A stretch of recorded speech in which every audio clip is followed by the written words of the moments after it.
Hello and welcome to another episode of the Pick City Podcast. I'm one of your hosts, Zachary Avi, and right here beside me we have Alexander Walker, boys. I'm back for the Division Preview Edition. Yes, these are all of our division breakdowns. We'll be previewing every team, every position, their fantasy outlook, and then by the end of the episode, we're going to talk ourselves into what order we're going to predict these teams to finish. So drop a comment below if you're a fan of one of these teams and who you're cheering for, what you want to happen. I know we do have some Jets and Patriot fans that do listen to this, so we do appreciate that. Bills, Dolphins, get your fandom up in this chat that we got going on. But we're going to be talking fantasy, where the guys are going overall. I will give a shout out really quickly to, it is just 4for4.com, the number 4, the word 4, the number 4 again.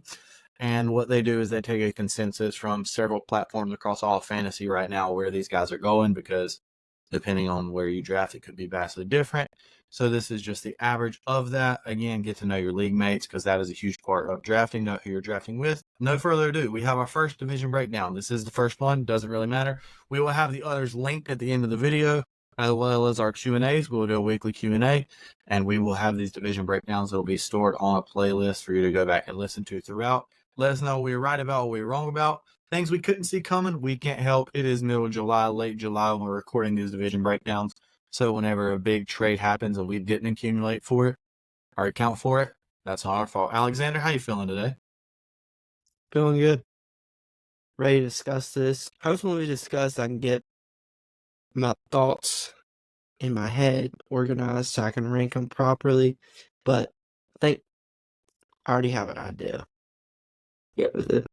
All right, and we will break these down team by team. We'll be going mostly just in alphabetical order, so it won't be position by position, so don't think you missed something. And first on the list, we have the team that has won the last 4 years in this division, the new dominants of the AFC East, but they don't get their rings, the Buffalo Bills. They come into this year after a very weird and tough year last year.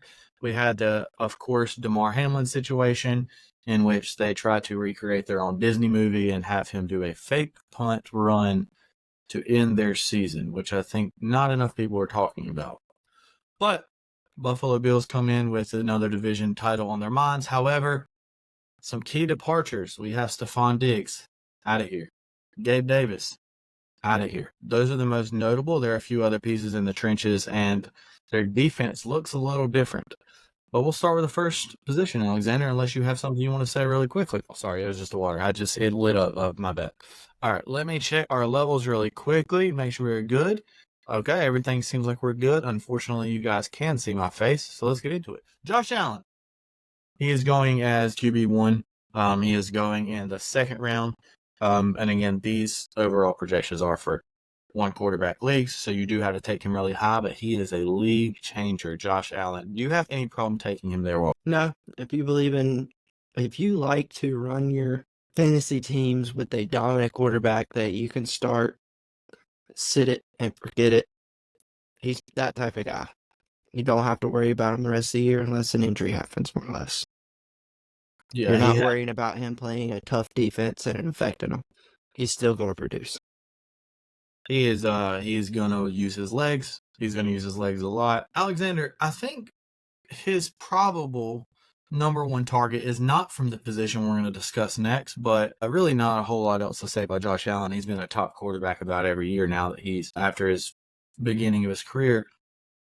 His receiving core right now is Keon Coleman, Curtis Samuel, and Khalil Shakir. Those are the notable players that are being drafted. They're being drafted in the 10th, 11th, and almost the 12th round. Coleman, Samuel, Shakir. Which of those guys kind of pique your interest? And I know some of this was in the Q&A, but if you have Josh Allen, or if you don't, are you interested in any of these three players? Coleman, he piques my interest, and Shakir. Curtis Samuel doesn't really do it for me. You've done that one too many times. Yeah, jumped on the Curtis hype train way too many times. Old Kurtco. It's just, I'm just out on believing in it. But Coleman, rookie, I think he's in a great situation to pop on the scene and be one of the top rookies, wide receivers this year. And then Shakir last year came on strong and kind of showed us what a lot of the hype, like I know a Bills fan and he was high on him, like hyping him up, everything. And I'm like, I just don't see it. Boy, did he pop on the scene late and kind of prove me wrong. Yeah, with that being said, though, I mean, I don't know, man. I never really got into the Curtis Samuel experience as much as you did, so maybe I just want to believe in him more now. But I think I kind of would lean Curtis just because one of these guys is going to come through.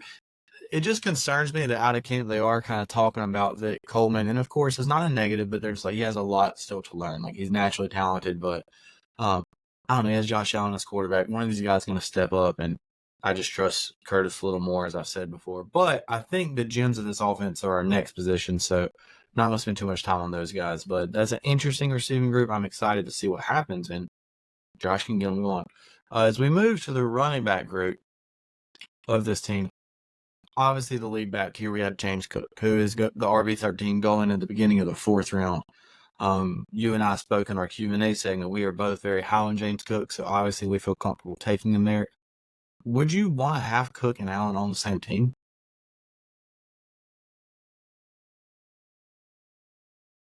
If it's set up, like we're just going off of what this is saying, and it's just one quarterback, your basic stock league, and I got to take Allen into this. Basically, you have to take him in the second and fourth rounds, more or less, to get him, or third and fourth, however, if it somehow Yeah. fell that way to you. But I don't think I could see myself doing that.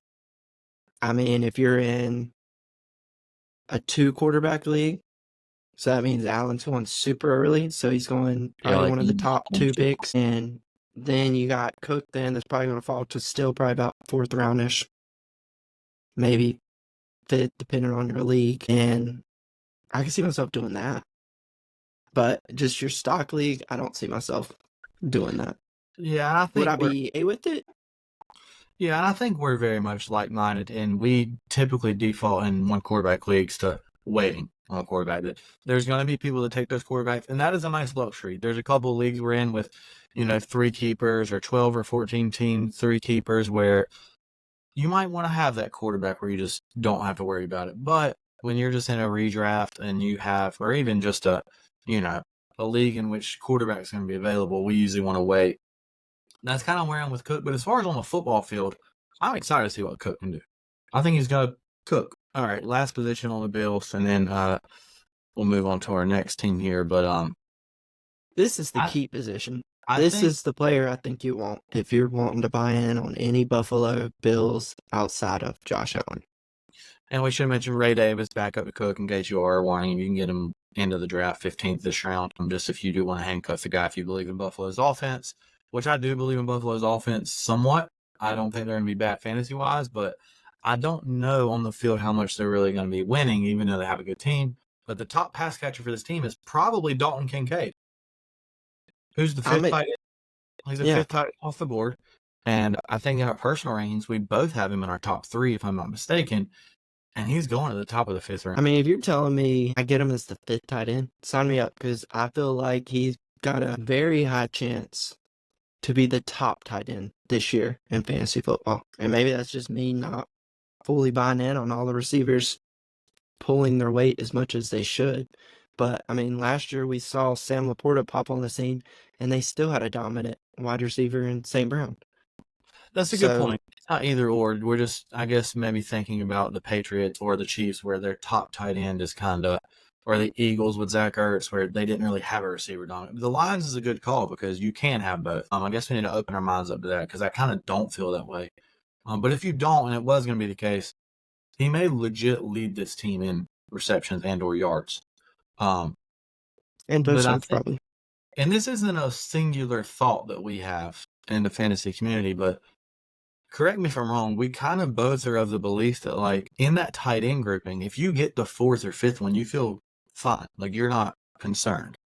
Yeah. But honestly, I think I would rather have Kincaid than the others because I know he's not going to be the first one taken. So, like, I would, having him third, if there's only one left, I'm fine taking him with another guy still left instead of waiting. Tight end is a position I can't really figure out this year, but Kincaid is a guy you definitely want on your team. But overall for the Bills, what is your thoughts on their offense as a whole? as far as football goes, and then we'll move on to our next team. Me personally, I think they have a good year, but I don't think they're going to be the team we're used to seeing. I think we see them regress. Okay, so no spoilers, but you may not have the Bills going for the 5P. Moving on to the second team in this division, the Miami Dolphins. Quarterback Tua, who's the 13th quarterback off the list going in the 9th round. He's going right around where you would take him. Any concerns or positive about Tua? Contract situation still up in the air. The Dolphins fans, a lot of them don't want to pay him a ton, but also like you do need a quarterback. Weird situation. We'll get his weapons in a second, but I mean, if there's a guy set up with weapons, it's Tua. And, well, that's where I was going to go with Tua. He's got the weapons around him. So, what's not to like? And what there is not to like, I'll give it to you. He buys into what the team wants to do. He's not a guy that has to go out there and put the team on his back. If they're playing a team that is just crap against the run, he's going to sit back and just let the run game have their show. Yeah. He is okay only throwing for maybe 150 for a couple games here and there. That's just who he is. As long as the team's winning, he's okay to sit there and just ride it out. And as far as fantasy goes, that can suck at times. Yeah. And I think that's why he goes as like quarterback 13 is because he can put up the weeks that's top 5 quarterback any given week. It's just you don't know when that's going to be. Yeah, that's actually a great point by you. You want your fantasy players to be a little more selfish and not selfless. I wonder though if the contract situation is up in the air, if he's gonna maybe not want to audible to check to a run as often. If he's like, you know what, I gotta have a little more leverage in this negotiation. I am curious about that if that would play into it, even the smallest amount if it gets in his head. But I don't think he's wired that way. It seems like who he is and where he's from. If you can promise him we're gonna win, he'd be fine not passing the ball at all. Yeah, exactly. But he does get to pass the ball, and he gets to pass it to some dynamic players, and that's the wide receivers for this team. Tyreek Hill, Jalen Waddle, and newly acquired Odell Beckham. He may not be what he once was. He may not be even close to what he once was, but he's on the team. He trusted coming here. I personally thought it was a kind of weird thought that he wanted to be with this team. He actually said he was hesitant because Tua was left-handed. Odell, not a real threat fantasy-wise being drafted unless you want to say you have interest. He's basically going undrafted unless you play in a really, really deep league. He's not going until after like the 20-something round, so irrelevant there. But Tyreek Hill is the second receiver off the board, being drafted usually 3rd overall. And Jalen Waddle is going middle to late in the 3rd round. Waddle not as consistent, but I mean he's almost as fast as anybody in the league, and I love just that speed threat they have at receiver. So I will say this and then pass it to you. I think if I have Tyreek, if I end up taking him in that 1st round, I'm probably a little more inclined to go with the stack and get Tua if he's available with the other quarterbacks just for that reason. I don't make that a priority, but just as far as on the field, I love this receiving room. I actually weirdly, you're going to judge me for this, I like this Odell fit better than I have the past 5 years for Odell. Yeah. This wide receiver room is great. I think it's going to make the Dolphins a tough team to beat. But we do know how they can be beat, and it's playing in the cold. It's just a fact at this point.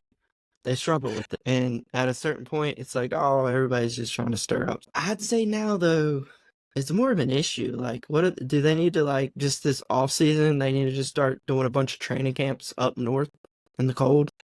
No, they need to have home field, truthfully. I mean, do you think, I know it's hard to think because they did win the Super Bowl.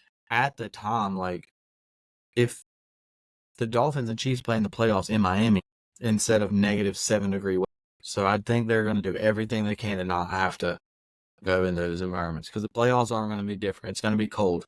If you're in Kansas City, it used to be that way in New England. Like, it's going to be cold. Yeah, I think their offense continues humming. I don't really have a concern about that. Anything else on the receiver room for you? No.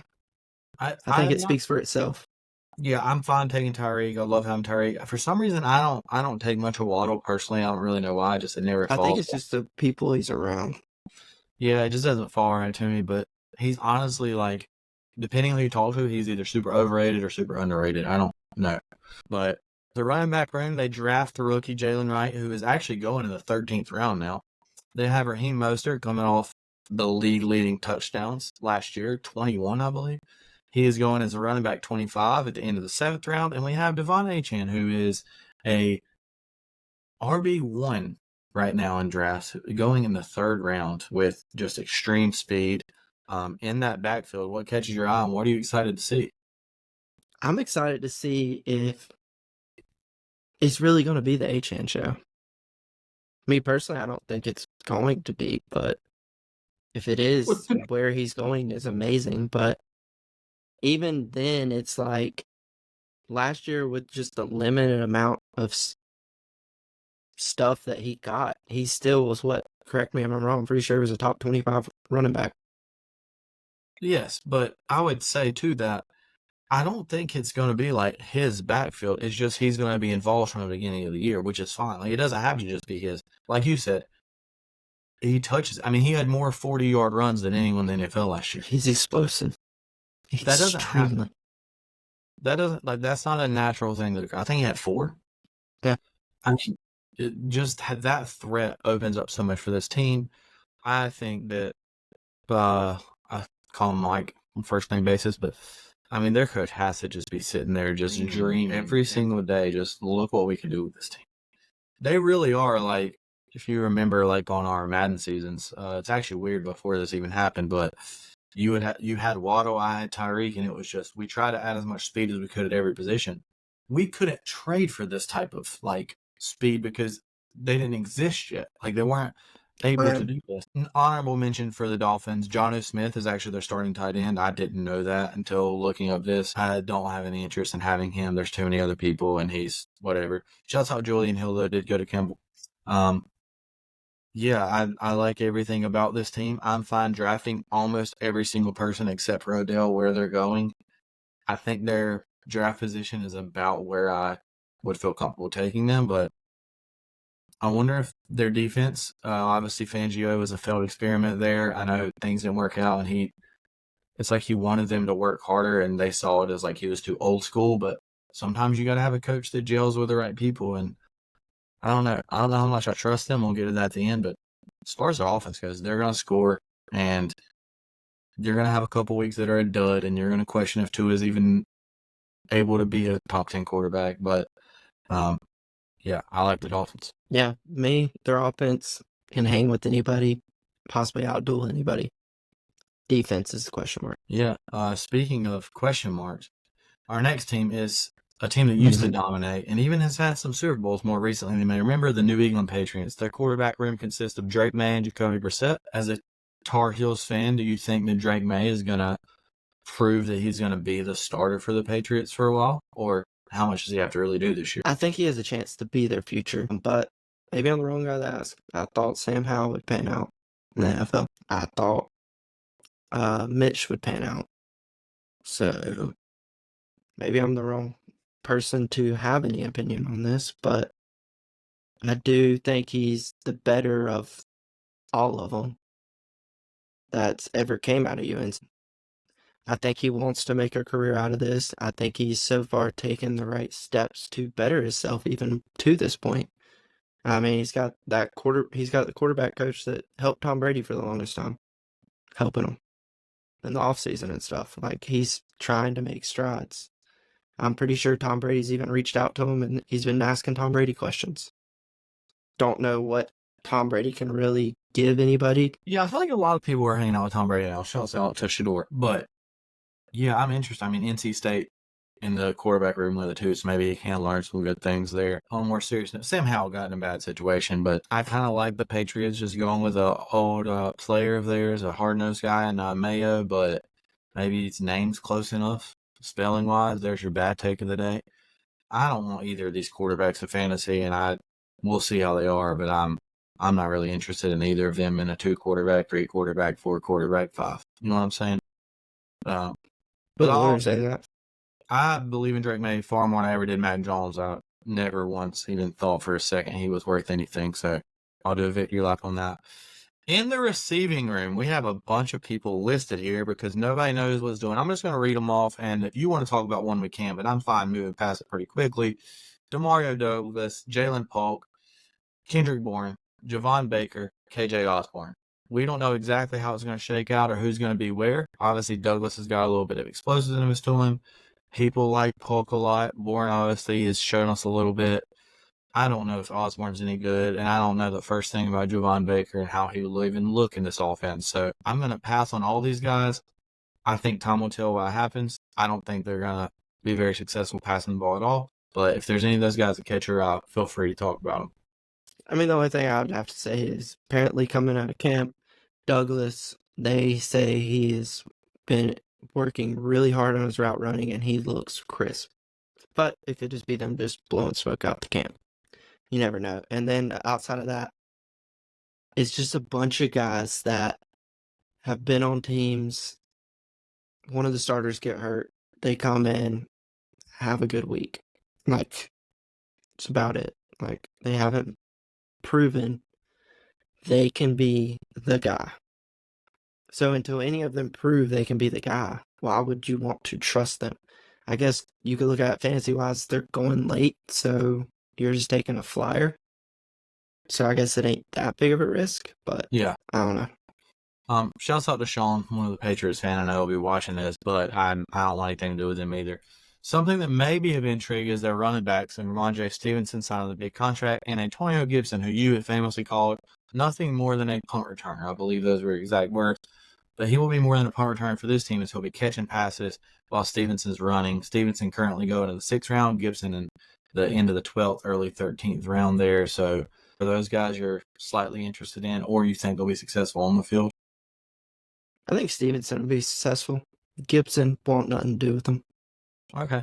Yeah, I don't really want Gibson either, but I do like Stevenson. I'm probably higher than most people on Stevenson. I like him a lot, and because their lack of pass catchers and their lack of, if you think they're gonna score it all, like I don't know, I struggle with I wonder. I should have looked at this. Stevenson's touchdown total can't be much. What, 6.5 maybe?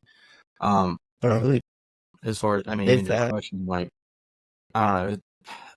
He's the lead guy. Gibson's going to catch the ball a little. Maybe you can help May out and you'll like him in the end. But it's just one of those not intriguing offenses. And it's a very tough division with still one team left. But at the tight end position, they do have Hunter Henry, who I will say, besides Stevenson, is the most intriguing for me because he's not going until the 14th round.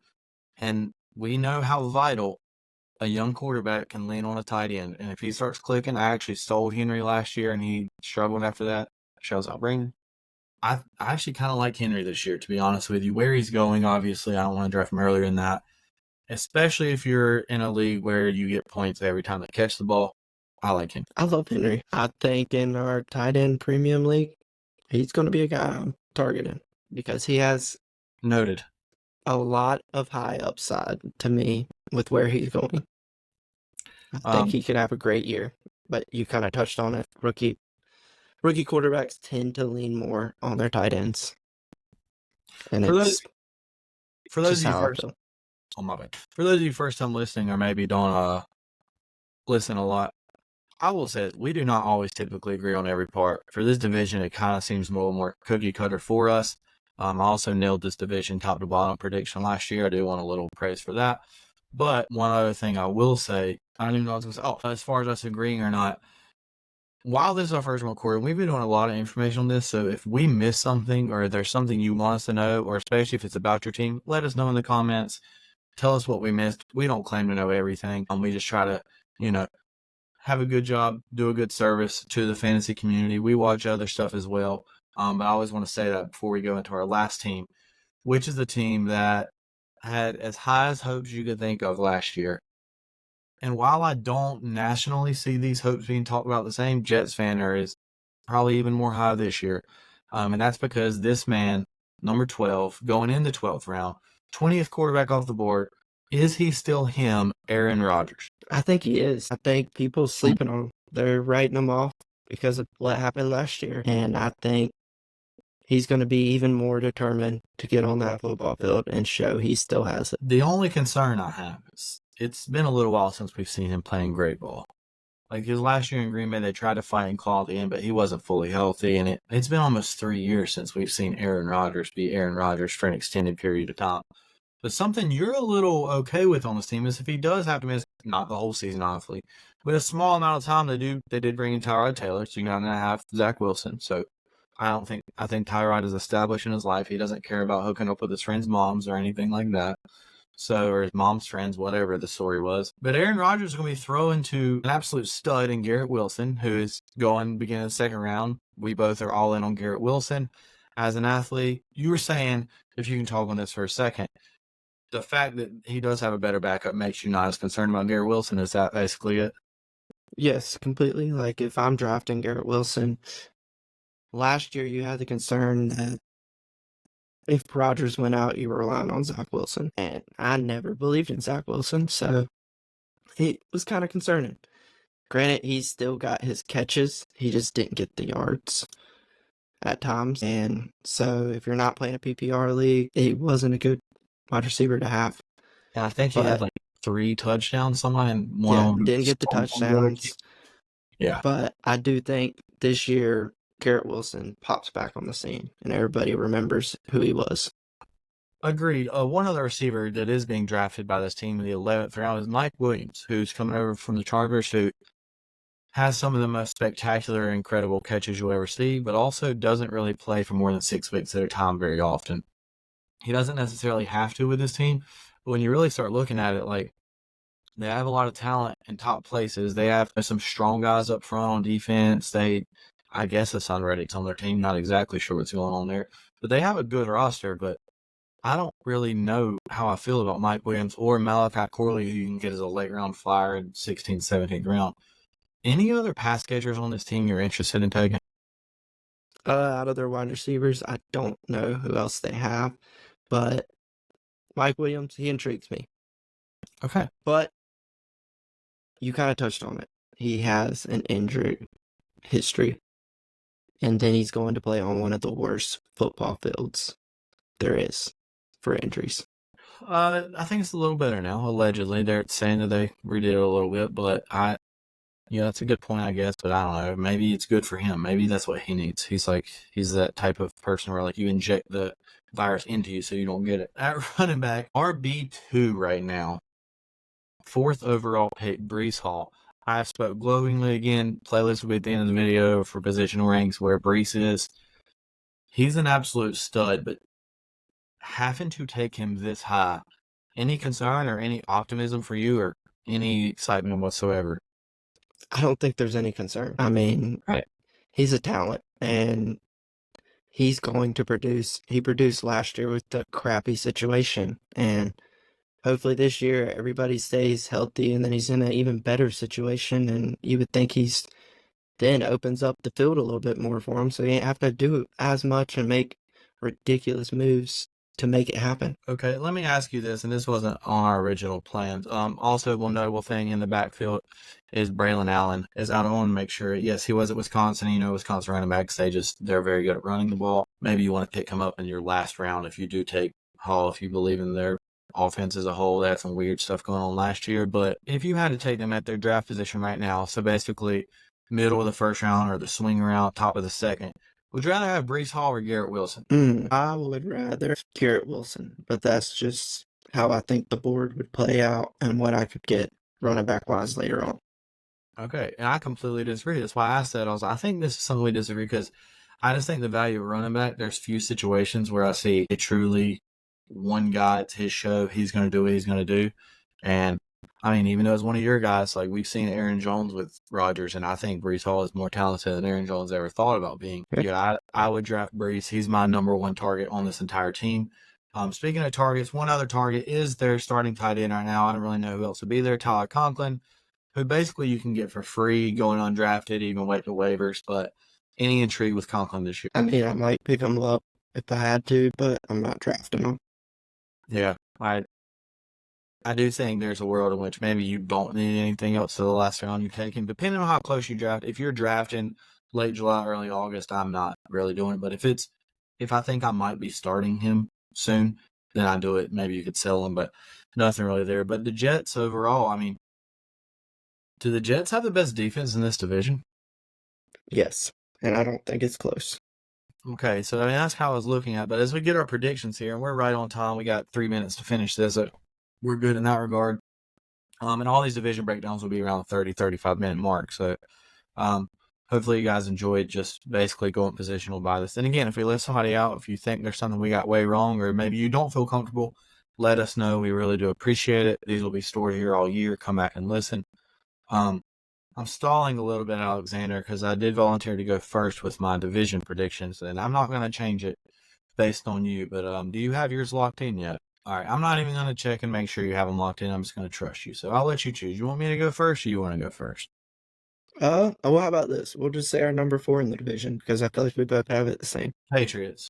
Patriots. Yep, Okay. exactly. All right. Yeah, I'm not. Yeah. And then this is where I don't think we have any of them in the same. I'll say something different. I think we all exactly the same. Really? Yeah. I doubt it. All right. You ready? All right. What are we doing next? I'll just go first. All right. Just so we can clip this later. All right. Here is my predictions for You the. want me to take my headphones off so I don't hear you, and then I can come on and say mine? Maybe I interrupt me. How about that? Here is my prediction for the AFC East. I have in 4th place the New England Patriots. I have in 3rd place a catastrophic fall from the past 4 years, the Buffalo Bills. In 2nd place, I have the New York Jets. Rodgers is healthy and they're clicking, a dominant team. And in 1st place, I do have the Miami Dolphins, who, despite maybe being in a tough division and playing some tough teams, they're going to overcome. They're going to prevail. The offense is too much. Their defense will figure it out. That is my AFC East predictions. All right. 4th place, Patriots. 3rd place, I also have the Bills. 2nd place, I have the Dolphins. 1st place, I'm buying that Jets hype train. I think they're going to win the division, bro. I'm all in. All right, I told you at the beginning of this, I had one decision I had to make, and that was actually it, to be honest with you, but I believe in the Dolphins too. Final words, as we have a little bit of time to get out of here. Obviously, it'll cut a little out on the back end, so we are fine in that regard. But that is your AFC East division breakdown from Zachary Ivy and Alexander Walker. take us out of here. Go Jets. Go Fins.